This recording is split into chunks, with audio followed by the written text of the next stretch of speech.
Let us understand the structure of this course. After completing this video you will be able to list the main learnings of this course. Explain the importance of the concepts discussed. If you are in the long-short business, you need to learn how to sell short. Short selling is not the mirror image of buying long. It obeys its own laws and follows its own rules. This course will teach you a powerful method that works across markets, asset classes, currencies and time frames in a structured manner. This course has been divided into multiple sections. The first section consists of the introduction to the course. In the second section, we discuss the concept of short selling in detail. The third section covers the concept of a relative series to compare different stocks and teaches you how to calculate it. The fourth section consists of different return calculations that are used by traders to measure the performance of different assets.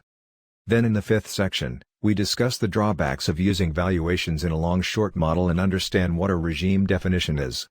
In the sixth section, we understand the two main regime definitions used by traders across the industry to classify stock into bulls and bears.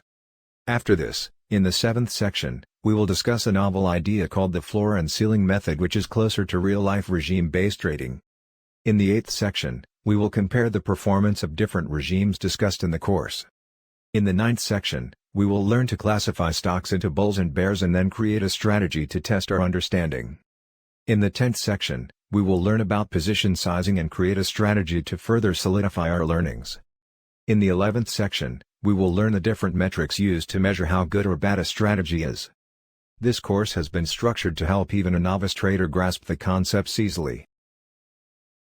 If you have any queries while going through this course, feel free to post them on the Quantra community for a quick resolution. Happy learning!